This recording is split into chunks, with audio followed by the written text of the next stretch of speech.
दोस्तों आज हम शेरलॉक नाम की डिटेक्टिव सीरीज का पहला एपिसोड देखने वाले हैं। जिन मिस्टीरियस केसेस को सॉल्व करना असंभव माना जाता है उन केसेस को हमारा डिटेक्टिव शेरलॉक बड़ी आसानी से सॉल्व कर लेता है। इस सीरीज के अंत में तो आप भी शेरलॉक की तरह सोचने लग जाएंगे। इतनी इंटरेस्टिंग सीरीज आपने शायद ही कभी देखी होगी, तो देरी किस बात की, चलिए एपिसोड 1 को देखते हैं। एपिसोड 1 की शुरुआत में एक बिजनेसमैन को दिखाते हैं जो किसी ट्रेन में जा रहा है और उस दिन उसकी कोई बिजनेस मीटिंग होती है, लेकिन वो गलती से अपना स्टेशन मिस करके आगे के किसी स्टेशन पे उतर जाता है। वो अपनी पीए को कॉल करके बताता है कि मैं गलत स्टेशन पर उतर गया हूँ, लेकिन दूसरी ट्रेन पकड़कर जल्दी आ जाऊंगा। अब पीए कहती है कि सर तब तक बहुत देर हो जाएगी, आप टैक्सी लेकर जल्दी ऑफिस पहुंच जाइए। दरअसल इस बिजनेसमैन और उसकी पीए के बीच में कुछ ज्यादा ही अंडरस्टैंडिंग चल रही होती है। वो पीए की बात मान लेता है, लेकिन मीटिंग में नहीं पहुंचता। लगता है वो कहीं फंस चुका है। अब उसके पास 2 बोतल्स हैं जिनमें 2 टैबलेट्स रखी हुई हैं। वो एक टैबलेट खा लेता है और स्पॉट पर ही मर भी जाता है। अगले दिन मीडिया को इन्फॉर्मेशन दी जाती है कि इस बिजनेसमैन ने पॉइजन खाकर आत्महत्या कर ली है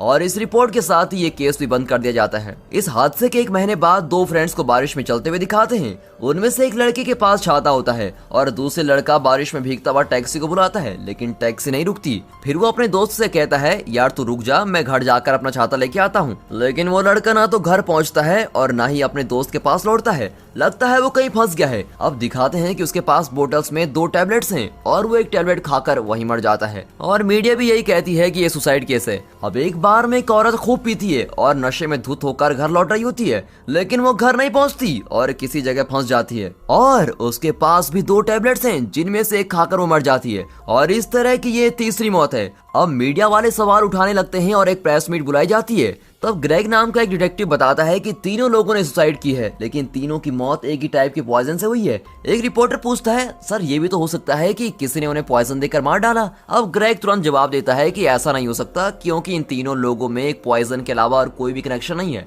अब प्रेस का एक आदमी पूछता है, तो फिर क्या ये एक सीरियल किलर का काम है? ग्रेग उनके सवालों का जवाब नहीं देता और किसी तरह मैनेज कर रहा होता है। तभी वहाँ बैठे सभी लोगों के फोन पर रॉन्ग रॉन्ग करके मैसेज आने लगता है। अब ग्रेग जानता है कि यह मैसेज कौन भेज रहा है। उसे भी एक मैसेज आता है कि तुम तो जानते हो कि मैं कौन हूँ, और मैसेज के अंत में एसएच करके सेंडर का नाम होता है। और ग्रेग जानता है कि एसएच और कोई नहीं, शेरलॉक होम्स है। हमें भी तो जानना है कि ये एसएच है कौन, लेकिन उससे पहले हमें जॉन वॉटसन नाम के आदमी को जानना होगा। जॉन एक आर्मी डॉक्टर है और अफगानिस्तान में लड़ाई के दौरान जॉन की आंखों के सामने उसके सारे साथी मर गए थे। जॉन को भी गहरी चोट आई थी जिसके कारण वो ठीक से चल नहीं पाता। अब जॉन आर्मी से रिटायर हो गया है, लेकिन वहाँ हुई घटनाएं अभी भी उसके दिमाग में चलती रहती हैं और इसी वजह से वो एक थेरेपिस्ट को कंसल्ट कर रहा है। अब उसकी थेरेपिस्ट उसको बताती है कि जॉन, तुम्हारी जिंदगी में जो भी हुआ है या हो रहा है, उन्हें तुम एक ब्लॉग बनाकर इंटरनेट में जरूर पोस्ट करो, शायद इससे तुम्हारा माइंड थोड़ा हल्का हो जाए। अब जॉन को भी ये बात ठीक लगती है। अब एक दिन जॉन पार्क में चल रहा होता है कि अचानक पीछे से आवाज आती है,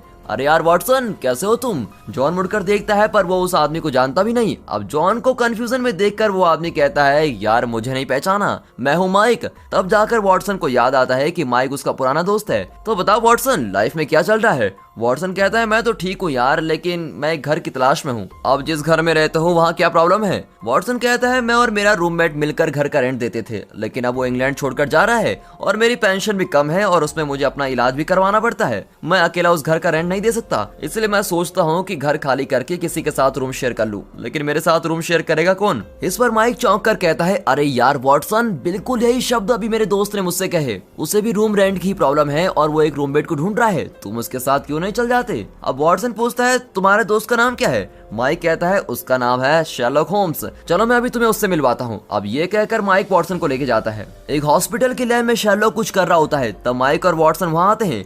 माइक को देखकर शेरलॉक कहता है, मुझे अपना मोबाइल दो, एक टेक्स्ट मैसेज भेजना है। माइक अपना मोबाइल ढूंढता है और फिर कहता है, सॉरी शेरलॉक, मैं अपना मोबाइल कोट पॉकेट में भूल गया हूँ। तब वॉटसन अपना फोन शेरलॉक को देता है और मोबाइल लेकर शेरलॉक 2-3 सेकंड उसे और वॉटसन को देखता है और तुरंत पूछता है, अफगानिस्तान या इराक? वॉटसन की कुछ समझ में नहीं आता और पूछता है, क्या मतलब? मतलब ये कि तुम्हारे पैर में चोट आई है ना? वॉटसन सोच में पड़ जाता है कि चोट तो आई है, लेकिन यह हादसा अफगानिस्तान या इराक में हुआ है, ये इसको कैसे पता? फिर वो बताता है कि ये चोट अफगानिस्तान में ही लगी थी। एक और बात है वॉटसन, तुम्हें वायलिन की आवाज से कोई प्रॉब्लम तो नहीं है ना? मैं घर में रोज वायलिन बजाता हूँ और इससे मेरा दिमाग और तेज सोचने लगता है। तुम मेरे रूममेट बनने वाले हो, इसलिए सोचा तुम्हें बता दूं, कहीं बाद में कोई प्रॉब्लम ना हो। वॉटसन को शौक पे शौक मिल रहा होता है। वो पूछता है कि हमने एक शब्द भी नहीं कहा, पर फिर भी तुमको कैसे पता कि मैं रूम शेयरिंग के बारे में बात करने वाला हूँ? शेरलॉक बहुत ही कैजुअली कहता है कि बात एकदम सिंपल है। आज सुबह ही मैंने माइक से इस बारे में बात की। अब माइक तुम्हें मेरे पास लाया है तो इसका मतलब तो यही हुआ ना कि तुम मेरे साथ रूम शेयर करना चाहते हो। तो दोस्त वॉटसन, मुझे तुम्हारे साथ रहने में कोई प्रॉब्लम नहीं है, कल घर पे मिलते हैं, ओके। और ये कहकर शेरलॉक वहाँ से जाने लगता है। सुनिए भाई साहब, एक्सक्यूज मी, आप तो अपनी धुन में ही लगे हुए हैं। मैं तुम्हारे बारे में कुछ नहीं जानता, तुम्हारा नाम तक नहीं जानता और तुम कहते हो कि घर पर मिलेंगे। अरे तुम्हारे घर का एड्रेस कौन बताएगा? और वॉटसन के सवाल सुनकर शेरलॉक कहता है, मैं तुम्हें खूब जानता हूँ, तुम एक आर्मी डॉक्टर हो और अफगानिस्तान में रह चुके हो। तुम्हारा एक भाई है जो दारू के बिना जिंदा नहीं रह सकता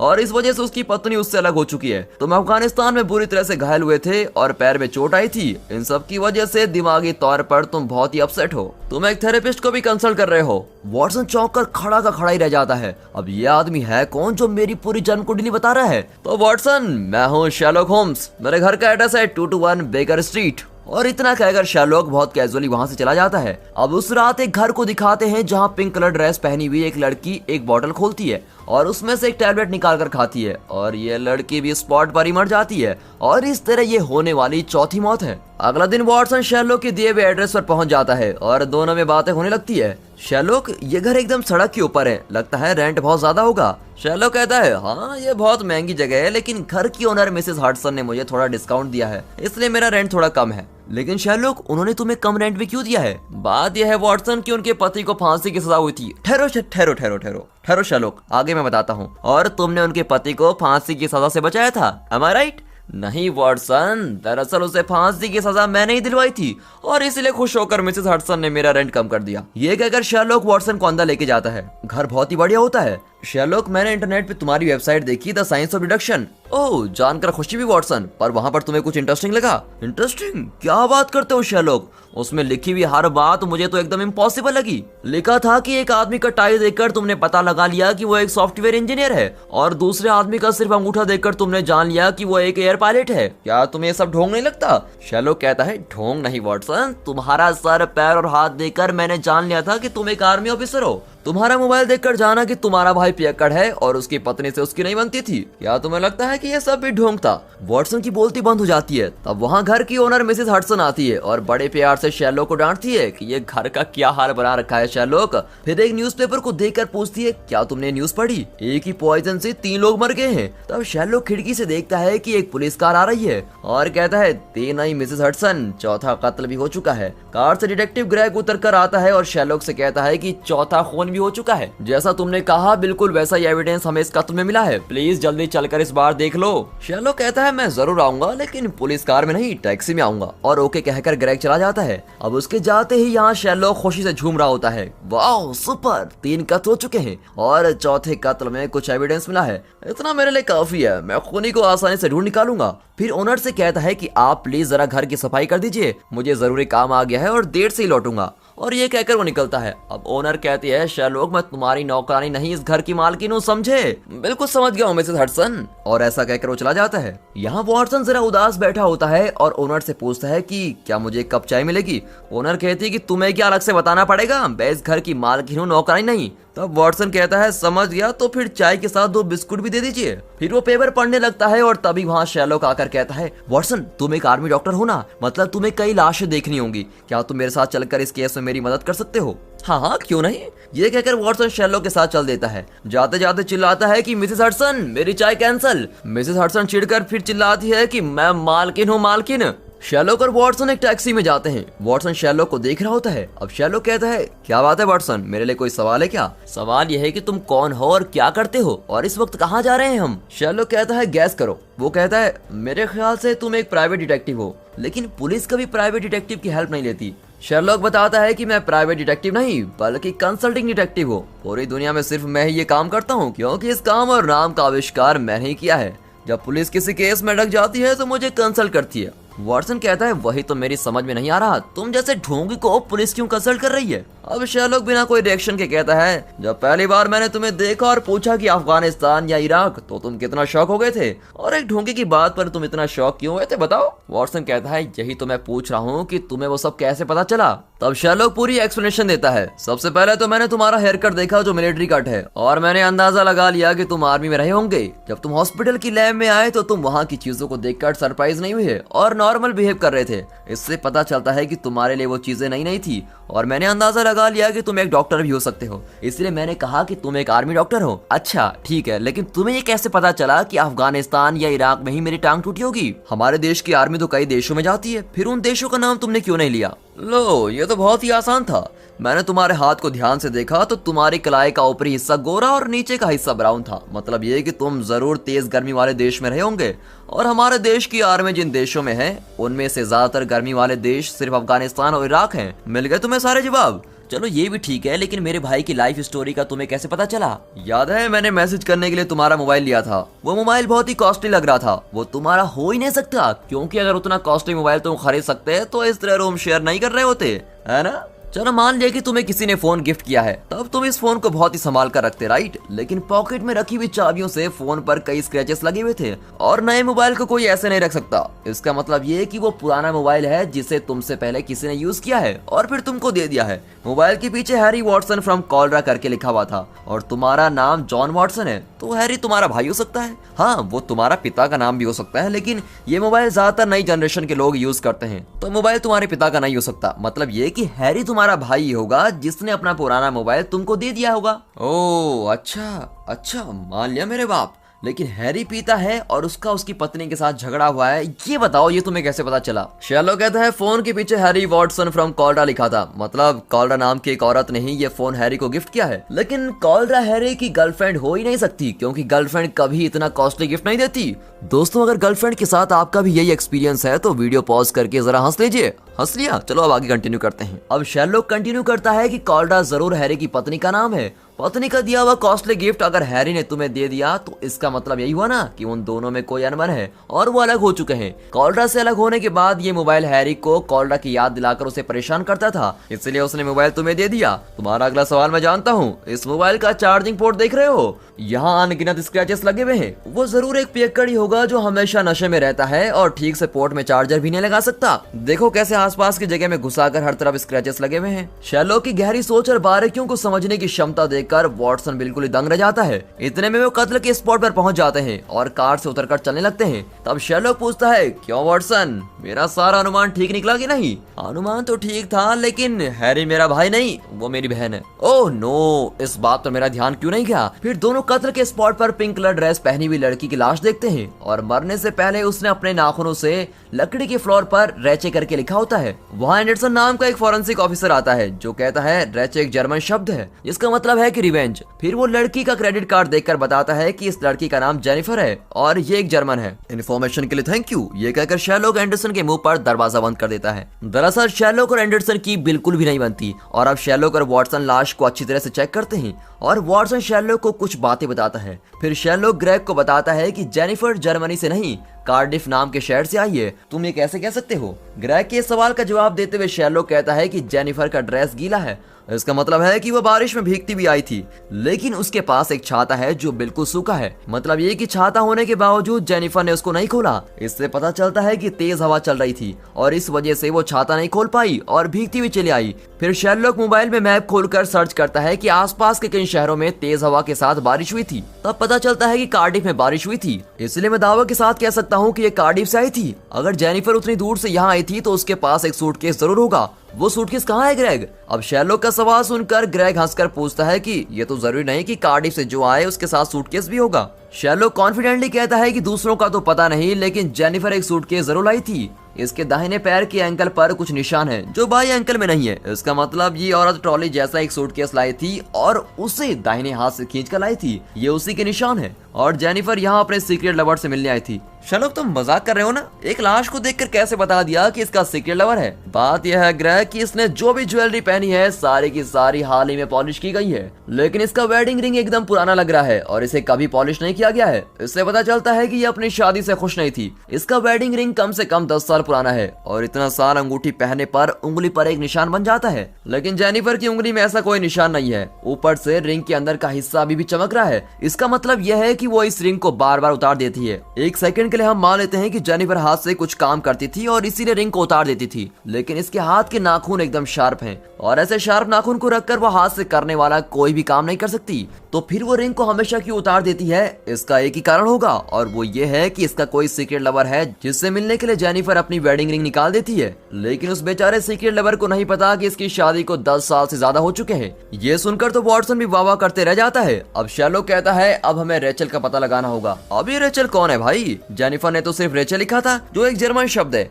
शेरलॉक कहता है कि अरे वो कोई जर्मन शब्द नहीं है। सोचो कि कुछ देर में तुम मरने वाले हो तो क्या तुम बेकार में जर्मन शब्द रेचे या इंग्लिश में रिवेंज लिखते हैं? नहीं ना। एक्चुअली जेनिफर हमें कुछ बताना चाहती है और वो है रेचल। अब इस केस में आगे बढ़ने के लिए हमें इसके सूटकेस की जरूरत है। क्या किसी ने उसको देखा है? ग्रेग कहता है कि हमने पूरा घर छान मार लिया और उसमें कोई भी सूटकेस नहीं मिला। अब शेरलॉक टेंशन में पूछता है कि क्या कह रहे हो ग्रेग? सूटकेस गया कहाँ? क्या जेनिफर अपना सूटकेस से निकल गई? वो जरूर यहीं कहीं होगा या फिर कोई घर के अंदर आकर सूटकेस उठा ले गया होगा। तब अचानक शेरलॉक को सूझता है कि ये जरूर उसी सीरियल किलर का काम होगा जो जेनिफर को यहाँ लाया और उसका खून कर दिया। लेकिन उसे नहीं पता था कि जेनिफर का सूटकेस उसकी गाड़ी में ही था। सीरियल किलर ने एक गलती कर दी थी। अगर सूटकेस उसके पास होता तो वो फंस सकता था, इसलिए उसने जरूर सूटकेस फेंक दिया होगा। लेकिन उसने सूटकेस कहाँ फेंका होगा और वो किस टाइप का सूटकेस है, इस बारे में सोचते हुए शेरलॉक को एक बड़ा क्लू मिलता है। ऊपर से ग्रेग और वॉटसन चिल्लाते हैं कि क्या क्लू मिला है यार, बताकर तो जाओ। इस पर शेरलॉक पिंक कहकर चला जाता है। यहाँ वॉटसन कंफ्यूज होता है कि यह आदमी जबरदस्ती मुझे यहाँ लाया और अकेला छोड़कर न जाने कहाँ चला गया। फिर वो बड़ी मुश्किल से धीरे धीरे नीचे उतरकर बाहर आता है। तब एक पुलिस ऑफिसर कहती है कि तुम शेरलॉक के दोस्त हो ही नहीं सकती क्योंकि उसका तो कोई दोस्त ही नहीं है। फिर तुम कौन हो? वॉटसन कहता है कि मैं तो उसका कोई भी नहीं हूँ, मैं तो शेरलॉक से आज ही मिला हूँ। तब पुलिस ऑफिसर चेतावनी देती है कि तुम उससे दूरी रहा करो, उसे इस तरह की इन्वेस्टिगेशन के पैसे नहीं मिलते। कॉम्प्लिकेटेड केसेस को सॉल्व करना तो सिर्फ उसकी हॉबी है। अगर तुम उसके साथ रहे तो तुम्हारी लाइफ भी बेमतलब हो जाएगी, बाकी तुम्हारी मर्जी। अब इतना सब सुनकर वॉटसन मायूस होकर चलने लगता है। वो नोटिस करता है कि जब भी वो किसी टेलीफोन बूथ के पास जाता है तो वहाँ का फोन बजने लगता है। वॉटसन एक बूथ के अंदर जाकर कॉल अटेंड करता है तो उस तरफ से कोई कहता है कि तुम्हारे पास एक कैमरा है, जरा उसे देखो। वॉटसन भी कैमरे को देखता है तो कैमरा उसकी ओर मुड़ता है। फिर वो देखता है कि वहाँ का हर कैमरा उसकी ओर मुड़ रहा होता है। वॉटसन समझ जाता है कि वहाँ का हर कैमरा उसको वॉच कर रहा है और उसी वक्त वहाँ एक गाड़ी आती है। फोन पर कोई कहता है कि उस गाड़ी में चढ़ जाओ वॉटसन। वॉटसन गाड़ी में चढ़ता है तो उसमें एक खूबसूरत लड़की होती है। वॉटसन सोचता है कि उसको किडनैप करके वो इस लड़की से उसकी शादी करवाने वाले हैं, लेकिन गाड़ी सीधी एक पुरानी बिल्डिंग के अंदर जाकर खड़ी होती है। वहाँ छाता पकड़कर एक आदमी खड़ा होता है और कहता है कि तुम्हारा स्वागत है जॉन वॉटसन, तशरीफ रखो। वॉटसन कहता है कि तशरीफ तो तुम अपने पास ही रखो, पहले मुझे बताओ कि यहाँ क्यों आए हो। वो आदमी पूछता है कि तुम शेरलॉक के दोस्त हो ना? यार कितनी बार कहूँ कि मैं उसका दोस्त नहीं हूँ, मैंने पहली बार उसको कल ही देखा, लेकिन तुम लोग शेरलॉक के बारे में इतना क्यों पूछ रहे हो? तुम उसके क्या लगते हो? वो आदमी कहता है कि मैं शेरलॉक का दुश्मन हूँ। देखो डॉक्टर वॉटसन, मैं तुम्हें मुंह मांगे पैसे दे दूंगा, तुम्हें बस शेरलॉक के साथ रहकर मुझे उसकी सारी इन्फॉर्मेशन देनी होगी। वॉटसन चिढ़कर पूछता है कि मैं वो सब क्यों करूंगा? तुम इसलिए करोगे वॉटसन क्योंकि तुम्हें पैसों की सख्त जरूरत है। लेकिन वॉटसन कहता है कि मैं हरगिज़ तुम्हारा काम नहीं करने वाला हूँ। तब उसे शेरलॉक का मैसेज आता है कि जल्दी घर आ जाओ। अब वो आदमी कहता है कि वॉटसन, अब तुम्हें उस थेरेपिस्ट की कोई जरूरत नहीं है क्योंकि तुम्हारा हाथ एकदम स्टडी है। तुम्हें जो तनाव था वो वॉर की वजह से नहीं बल्कि वॉर को मिस करने की वजह से हुआ था। वॉटसन को कुछ समझ नहीं आता कि यह आदमी मेरे बारे में इतना कैसे जानता है और शेरलॉक के बारे में ये क्या जानना चाहता है। फिर वो कहता है कि मुझे जिस तरह से यहाँ लाए उसी तरह से घर छोड़ दो और वॉटसन उसी आदमी की गाड़ी में घर पहुंचता है। घर में शेरलॉक इस केस के बारे में सोच रहा होता है। अरे यार शेरलॉक, मैं तुम्हारे दुश्मन से मिलकर आ रहा हूँ। दुश्मन? वो किस खेत की मूली है वॉटसन? वो तो मैं नहीं जानता शेरलॉक, लेकिन उसके हाथ में एक छाता था। अच्छा, वो इतना खतरनाक नहीं है, तुम फिक्र मत करो। लेकिन उसने तुम्हें पैसों का लालच देकर मुझ पर जासूसी करने को जरूर कहा होगा। हाँ शेरलॉक, उसने बिल्कुल वही कहा था, लेकिन मैंने साफ इनकार कर दिया। यार वॉटसन, तुम भी कितने भोले हो। अगर तुमने हाँ कर दिया होता तो कम से कम हमें कुछ पैसे मिल जाते। इस पर वॉटसन कहता है वो सब छोड़ो, उस पिंक ड्रेस वाली जेनिफर के केस में क्या हुआ और मुझे अकेला छोड़कर तुम वहाँ से कहाँ चले गए थे? शेरलॉक कहता है कि फिलहाल तो तुम अपना मोबाइल निकालो और टेबल पर एक नंबर है, उसे एक मैसेज भेजो और मैसेज में ये टाइप करो कि क्या हुआ, मुझे चक्कर आ रहे हैं, प्लीज इस एड्रेस पर पहुंच जाओ। वॉटसन चौंक कर पूछता है शेरलॉक, तुमने पी तो नहीं रखी है? तुम्हें चक्कर कब से आने लग गए और ये मैसेज किसको भेजना चाहते हो?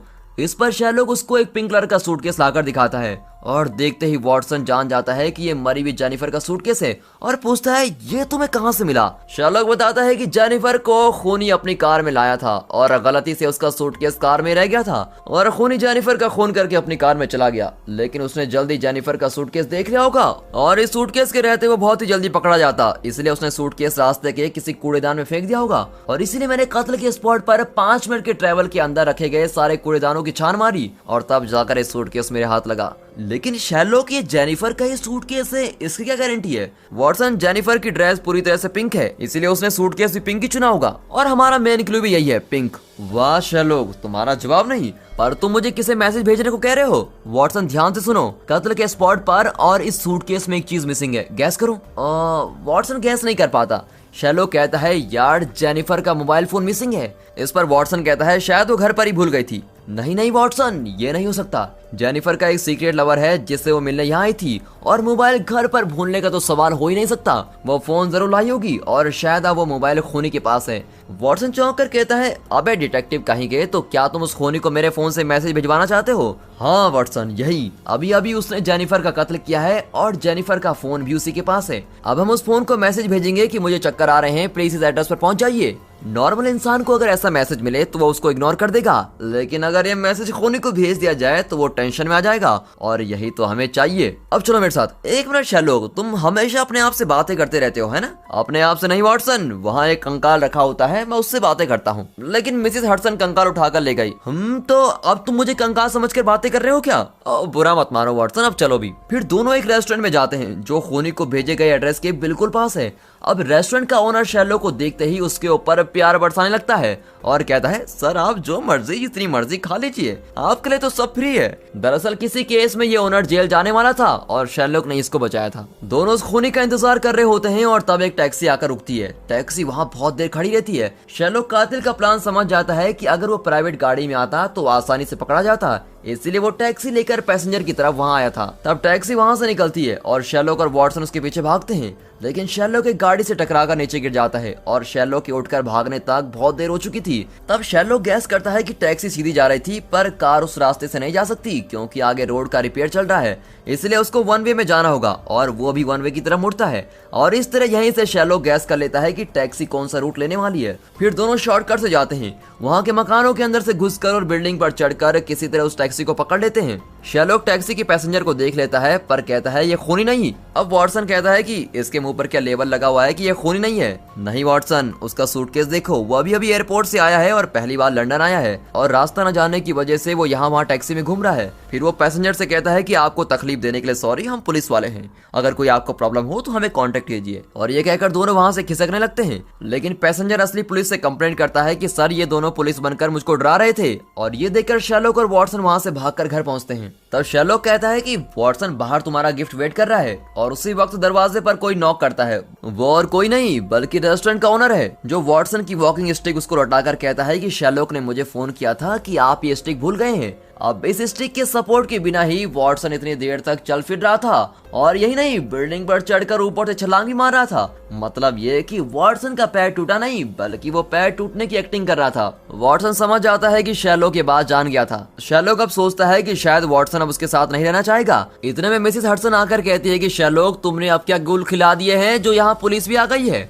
दोनों ऊपर जाकर देखते हैं तो वहाँ ग्रेग और उसके आदमी खड़े होते हैं। ग्रेग पूछता है कि शैरलॉक तुमने मुझे इन्फॉर्म क्यों नहीं किया कि तुम्हें जेनिफर का सूटकेस मिल गया है? ग्रेग, तुम एक पुलिस ऑफिसर होकर इस तरह घर का दरवाजा तोड़कर अंदर नहीं आ सकते। ग्रेग कहता है कि इस केस का इंपॉर्टेंट एविडेंस तुमने अपने पास छुपा कर रखा है, उल्टा चोर कोतवाल को डांटे, हम तो यहाँ ड्रग्स की तलाश में आए हैं। शैरलॉक चौंक कर कहता है क्या ड्रग्स और मेरे घर में? तब एक पुलिस ऑफिसर पूछती है कि तुम अपने घर में मरे हुए लोगों की आंखें भी रखते हो? शैरलॉक कहता है कि हाँ, मैंने साइंस लैब से मंगवाई थी। वो पूछती है वो तो ठीक है, लेकिन तुमने इन्हें माइक्रोवेव ओवन में क्यों रखा है? शैरलॉक कहता है कि ये मेरा एक्सपेरिमेंट है और तुम उसको टच मत करो, उसको वहीं रख दो। वहाँ एंडरसन भी आया होता है जिससे शैरलॉक बहुत ही चिढ़ता है। ग्रेग कहता है कि शैरलॉक मैं तुम्हें इस केस में लाया था, मुझे इन्फॉर्म किए बिना तुम अकेले फैसला मत लिया करो। और जेनिफर ने नाखूनों से रिचे करके लिखा हुआ था, वो रिचे नहीं रिचेल है जो जेनिफर की बेटी है। शैरलॉक कहता है कि तो फिर जल्दी से रिचेल को बुलाइए, मुझे उससे सवाल करने हैं। वो कहते हैं कि हम उसको नहीं बुला सकते क्योंकि वो 14 साल पहले मर गई थी। ग्रेग, जो लड़की 14 साल पहले मर गई थी अब उसका नाम जेनिफर क्यों लिखेगी? ये भी तो पॉसिबल है कि खूनी ने रिचेल के नाम से जेनिफर को टॉर्चर करके उसको जहर देकर मार डाला हो।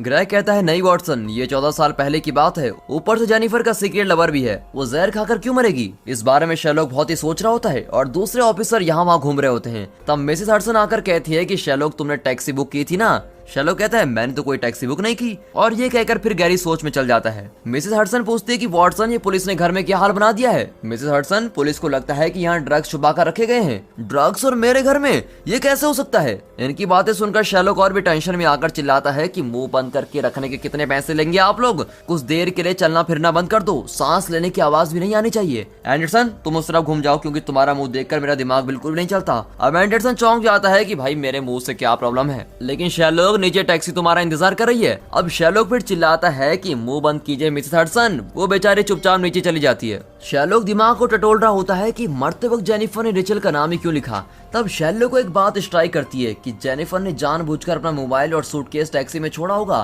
क्योंकि वो जानती थी कि वो जल्दी मरने वाली है और वो हमें अपने खूनी के बारे में क्लू देना चाहती थी, इसलिए उसने मरते वक्त रिचल लिखा था। समझ गए आप लोग? लेकिन वहाँ किसी के भेजे में उसकी बात नहीं आती और वे शेरलॉक को टुकर टुकर देख रहे होते हैं। अब शेरलॉक चौंक जाता है कि भाई ये कैसी टीम है जहाँ सभी के सभी बेवकूफ हैं। वॉटसन, जेनिफर के सूटकेस में एक ईमेल एड्रेस है, वो मुझे दो। दरअसल वो एक मी फोन टाइप का ईमेल एड्रेस है। मी फोन एक ऐप है जिसमें अगर ईमेल एड्रेस और पासवर्ड एंटर करने पर उस ईमेल एड्रेस का अकाउंट लोकेशन ट्रेस किया जा सकता है। तो वे ईमेल एड्रेस डालते हैं। अब पासवर्ड क्या हो सकता है? पासवर्ड है रिचल। जेनिफर ने यही क्लू देना चाहा था। रिचल करके पासवर्ड एंटर करने पर उस मोबाइल की लोकेशन ट्रेस हो जाती है। इसी बीच मिसेस हडसन आकर कहती है कि शेरलॉक, नीचे टैक्सी ड्राइवर कुछ ज्यादा ही बकबक कर रहा है, तुम आकर उससे निपटो प्लीज। अब शेरलॉक चिढ़कर कहता है देखिए मैंने कोई टैक्सी बुक ही नहीं की है, मैं एक जरूरी काम कर रहा हूँ प्लीज। तभी मी फोन ऐप उस मोबाइल का लोकेशन दिखाता है और ये क्या, मोबाइल तो इसी घर में है। शेरलॉक शॉक होकर सोचने लगता है कि ये हो क्या रहा है। तब उसे ख्याल आता है ओ माय गॉड, वो टैक्सी, बिना बुक किए ये टैक्सी यहाँ क्या कर रही है? इतना ही नहीं, इन चारों कत्लों के बीच एक कॉमन चीज है, टैक्सी। खूनी का पहला शिकार वो बिजनेसमैन था जो टैक्सी पकड़कर ही मीटिंग के लिए निकला था। फिर बारिश में भीगता हुआ लड़का भी टैक्सी पकड़कर ही गया था, और बार में वो लड़की भी शराब पीकर टैक्सी में गई थी, और आखिर में जेनिफर भी टैक्सी में ही थी। इस बीच शेरलॉक को एक मैसेज आता है कि मेरे साथ चलो, और ये मैसेज बाहर खड़ा टैक्सी ड्राइवर ही भेज रहा था। शेरलॉक बाहर जाने लगता है। वॉटसन के पूछने पर वो बताता है कि यहाँ रहकर मुझसे सोचा नहीं जा रहा है, मैं जरा बाहर जाकर आता हूँ। अब ये कहकर वो बाहर जाता है और टैक्सी ड्राइवर को देखता है। ओह, तो तुम हो सीरियल किलर। एक्चुअली पहले भी हम तुमको लगभग पकड़ चुके थे, लेकिन उस दिन रेस्टोरेंट के बाहर जब तुम्हारी टैक्सी आई तो हमें लगा कि पैसेंजर ही खूनी है, लेकिन असली खूनी तो तुम हो, टैक्सी के ड्राइवर। खूनी मुस्कुराकर कहता है तुमने तो ठीक पहचाना, टैक्सी ड्राइवर होने की वजह से मुझ पर कोई शक नहीं करता और मैं जहाँ जाना चाहता हूँ वहाँ जा सकता हूँ। अरे अपनी कहानी रहने दो, पहले ये बताओ कि तुमने उन 4 लोगों का क्या किया और कैसे उनको मारा। मैंने किसी का खून नहीं किया है सर, मैंने तो सिर्फ उनसे बातचीत की थी और उसके बाद उन्होंने खुदकुशी कर ली। मैं जानता हूँ कि ऊपर पुलिस है और अगर तुम उनको बुलाओगे तो वो मुझको अरेस्ट भी कर लेंगे, लेकिन तुम्हें ये कभी पता नहीं चल पाएगा कि मैंने उन चारों से क्या बात की थी।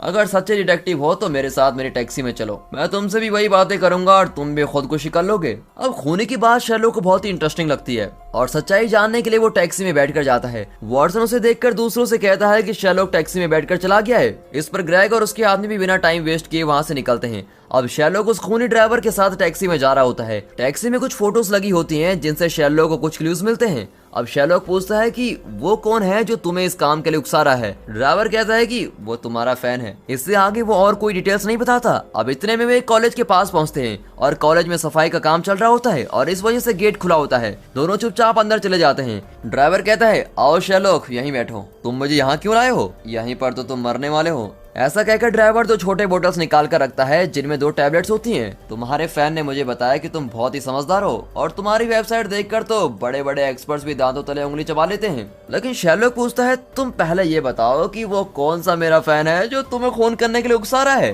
वो तो मैं नहीं बता सकता शेरलॉक, चलो गेम शुरू करें। तो इन दोनों टैबलेट्स में से एक जानलेवा है और उसको खाते ही तुम मर जाओगे, और दूसरा एकदम नॉर्मल है जिससे तुम्हें कोई नुकसान नहीं पहुंचेगा। इनमें से कौन सा नॉर्मल है और कौन सा जहरीला ये मैं जानता हूँ, लेकिन तुम नहीं जानते।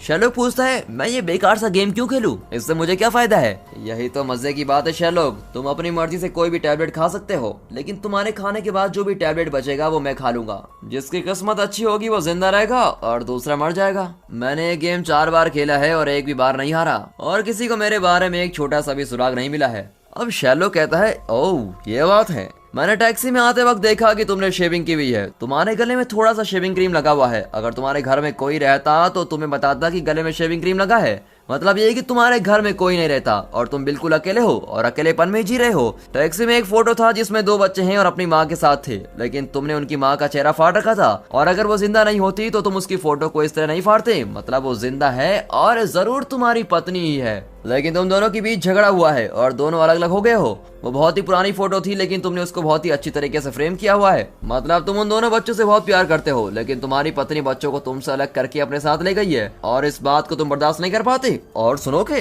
तुम्हारी ड्रेस लगभग 3 साल पुरानी है और इस वजह से तुम पर किसी का ध्यान भी नहीं जाएगा। बड़ी चालाकी से प्लान किया है तुमने, और तुम 4 लोगों के साथ इतना रिस्की गेम खेलने के लिए तैयार थे जिसमें तुम्हारे मरने के भी चांसेस थे। अब शैलो की बातें सुनकर ड्राइवर मान जाता है कि हाँ, तुम तो बिल्कुल ठीक कहते हो। मुझे कैंसर है और मैं बहुत ही जल्दी मर जाऊंगा और मैं एक मामूली टैक्सी ड्राइवर हूँ। मेरे मरने के बाद मेरे बच्चों को कोई पैसा नहीं मिलेगा, लेकिन इस सीरियल किलर के काम में मुझको बहुत पैसे मिलते हैं। मुझे एक स्पॉन्सर भी मिला है, मैं जितने खून करूंगा वो उतने पैसे बच्चों के नाम पर जमा कर देगा। अब शैलोक पूछता है कि कौन है वो स्पॉन्सर। शैलोक, मेरा स्पॉन्सर तुम्हारा फैन है, लेकिन उसके बारे में मैं तुमको कुछ नहीं बताऊंगा। अब शैलोक कहता है तो ठीक है, तुम भी सुन लो, मैं ये गेम नहीं खेलूंगा। अब इस पर ड्राइवर शैलोक पर गन पॉइंट रखता है, पर शैलोक जरा भी नहीं डरता। अब ड्राइवर शैलोक को शूट करता है, लेकिन वो गन असली नहीं होती बल्कि एक लाइटर होता है। शैलोक कहता है कि तुमने मुझे क्या समझ रखा है, मैं खूब जानता हूँ कि क्या असली है और क्या नकली। अपना गेम किसी और के साथ खेलना, यह कहकर शैलोक वहाँ से निकलता है। तब ड्राइवर कहता है कि कम से कम इन दोनों में से एक टैबलेट को छांट तो लो, मैं जानना चाहता हूँ कि इस गेम में तुम जीते या मैं। इसमें क्या आपत्ति हो सकती है। यह सोचकर शैलोक एक टैबलेट उठा लेता है और ड्राइवर दूसरा टैबलेट उठा लेता है। तब ड्राइवर कहता है, कम ऑन शैलोक, अब टैबलेट उठा ही लिया है तो उसको खा भी लो। तुम अपना वाला मुंह में डालो और मैं अपना वाला खा लूंगा, आखिर पता तो चले कि कौन जीता। अब इस तरह वो शैलोक का ब्रेन वॉश करने लगता है और आखिर में शैलोक भी टैबलेट खाने वाला होता है कि अचानक टैक्सी ड्राइवर को कोई शूट कर देता है और ड्राइवर नीचे गिर जाता है। शैलोक चारों ओर ढूंढता है कि किसने शूट किया है, पर वहाँ कोई नजर नहीं आता। फिर शैलोक ड्राइवर से पूछता है कि क्या मैंने नॉर्मल टैबलेट सिलेक्ट किया था, लेकिन ड्राइवर जवाब नहीं देता। शैलोक कहता है कि कम से कम उस स्पॉन्सर का नाम तो बता दो जो तुमसे सब कुछ करवा रहा है। मेरे उस फैन का नाम क्या है। वो कहता है कि सॉरी शैलोक, मैं वो सब कुछ नहीं बता सकता, सीधे सीधे बता दो वरना बहुत पछताओगे। ये कहकर शैलोक उसे पैर के नीचे दबाने लगता है और दर्द के मारे ड्राइवर किसी मोरालिटी का नाम लेता है और फिर वहाँ मर जाता है। पुलिस और एम्बुलेंस वहाँ पहुँच जाती है। वे शैलोक को एक ब्लैंकेट से कवर कर देते हैं। शैलोक पूछता है, ग्रेग मुझ पर ब्लैंकेट क्यों डाल रहे हो। वो कहता है कि इस हादसे से तुम्हें बहुत सदमा पहुंचा होगा, जिसको कम करने के लिए ब्लैंकेट काम आएगा। भाई मुझे कोई सदमा नहीं पहुंचा है, लेकिन क्या उस खूनी का पता चला जिसने इस सीरियल किलर को शूट किया है। क्या खाक पता चला, हमें तो कोई एविडेंस ही नहीं मिला। चिंता मत करो ग्रेग, मैं हूँ ना, सब पता लगा लूंगा। लगता है खूनी ने बहुत दूर से निशाना लगाकर इस सीरियल किलर को उड़ाया था। वो जरूर एक शूटिंग एक्सपर्ट ही होगा जिसने कई साल इसकी ट्रेनिंग ली होगी और कई ऐसे कांड भी किए होंगे। वो मिलिट्री का भी आदमी हो सकता है। और ये कहते कहते वो पीछे मुड़ता है तो वहाँ वॉटसन खड़ा होता है और शैलोक समझ जाता है कि वॉटसन ने ही सीरियल किलर को शूट किया है, लेकिन वो अपने दोस्त को इसमें नहीं फंसाना चाहता और कहता है, ग्रेग मैंने अभी अभी जो कुछ कहा तुम इसको भूल जाओ। ग्रेग कहता है कि भूल जाओ को क्या मतलब, बताते क्यों नहीं कि वो कौन हो सकता है। क्या तुम्हें और कोई क्लू मिला। छोड़ो ना ग्रेग, देखो ना मैं कितने सदमे में हूँ। मुझे ब्लैंकेट देने के लिए शुक्रिया। मेरा भेजा जरा फ्राई होने लगा था, इसलिए मैं बकवास करने लगा हूँ। मुझसे थोड़ी देर सवाल मत करो यार। ये कहकर शैलोक वॉटसन के पास जाकर कहता है, यार वॉटसन, क्या सुपर निशाना लगाया तुमने। मुझे बचाने के लिए तुमने उसको शूट किया है ना। वो कहता है कि शैलोक, तुम उस खूनी की बातों में आकर टैबलेट खाने वाले थे और मेरे पास और कोई रास्ता भी नहीं था। थैंक्स वॉटसन, लेकिन मैं टैबलेट खाने वाला थोड़ी ना था, मैं तो सिर्फ एक्टिंग कर रहा था, लेकिन तभी तुमने उसको शूट कर दिया। मुझे तो ये भी नहीं पता कि मैंने सही टैबलेट उठाया था या जहर वाला। वो कहता है कि जो भी हो शैलोक, तुम जिंदा तो हो और यही बहुत है। अब बातें करते हुए दोनों चलने लगते हैं। तब वहाँ छाता लेकर वही आदमी आता है जिसने वॉटसन को शैलोक की जासूसी करने को कहा था। अब उसे देखकर शैलोक कैजुअली कहता है, हे माइक्रोफ्ट, क्या हाल है। तब जाकर वॉटसन को पता चलता है कि इस आदमी का नाम माइक्रोफ्ट है और ये शैलोक का भाई है। शैलोक, मैं तो समझा था कि ये कोई क्रिमिनल मास्टरमाइंड है। वॉटसन, एक बार ध्यान से उसका मुंह तो देखो, ये तुम्हें क्रिमिनल नजर आता है। ये उससे भी ज्यादा पहुंची हुई चीज है यार। मेरा भाई ब्रिटिश गवर्नमेंट के सीक्रेट सर्विस में काम करता है, इंटेलिजेंट है लेकिन मास्टरमाइंड नहीं। ओके वॉटसन, अब हम दोनों को मिलकर बहुत काम करना है। इस तरह भी अपने दूसरे केस की ओर बढ़ते हैं। इन दोनों को बातें करते हुए देख माइक्रोफ्ट हैरान न जाता है, क्योंकि शैलोक आज तक किसी से भी इस तरह घुल मिलकर बातें नहीं करता था और ना ही उसका कोई दोस्त था। लेकिन वॉटसन के साथ शैलोक की दोस्ती देखकर तो लगता है कि अब इनको कोई नहीं रोक सकता। वेल तो दोस्तों, इस तरह दोनों मिलकर इस केस को सॉल्व कर देते हैं और इसी के साथ शैलोक सीरीज का पहला एपिसोड यहाँ पर खत्म होता है। आगे और भी इंटरेस्टिंग केसेस इनका इंतजार कर रहे हैं। देखते हैं कि ये जोड़ी उनको कैसे सॉल्व करती है, लेकिन उन 2 टैबलेट्स की पहली को कैसे सुलझाया जाए। दरअसल इस आइडिया को एक शॉर्ट स्टोरी से लिया गया है। उस स्टोरी के अनुसार दोनों टैबलेट्स में कोई जहर नहीं होता, लेकिन टैबलेट्स खाकर पिए जाने वाले पानी में जहर होता है। सीरियल किलर हमेशा जहरीला पानी लिए नहीं घूमता, वो सिर्फ उन्हें ही जहरीला पानी देता है जिन्हें वो मारना चाहता है। तो चाहे कोई कितना भी सोचकर किसी भी टैबलेट को उठा ले, उसकी मौत तो बिल्कुल निश्चित है, क्योंकि सीरियल किलर उनको जहरीला पानी देता है। अब ये तो शॉर्ट स्टोरी की बात थी, लेकिन इस एपिसोड में किसी को पानी पीते नहीं दिखाया गया है। लगता है इस कहानी में एक टैबलेट तो जरूर जहरीली होगी। अब शेरलॉक ने जो टैबलेट चुना उसमें जहर हो भी सकता था और नहीं भी। अब इस पहेली को सॉल्व करना ऑडियंस पर ही छोड़ दिया गया है। तो आपको क्या लगता है, अगर शेरलॉक वो टैबलेट खा लेता तो क्या वो जिंदा बच पाता या भगवान को प्यारा हो जाता? कमेंट्स में जरूर बताइए और सीरीज का अगला एपिसोड देखना ना भूलिए। दोस्तों, इस सीरीज का सेकंड पार्ट का लिंक हमने डिस्क्रिप्शन में दे दिया है और आपको स्क्रीन पर भी डिस्प्ले हो रहा होगा, तो जल्दी से क्लिक करिए और एंजॉय करिए सेकंड पार्ट भी। दोस्तों, अगर आप सीरीज के शौकीन हो तो हम आपके लिए लेके आ रहे हैं एक नया चैनल जिसका नाम है mister Hindi rocket series. And finally thanks for watching.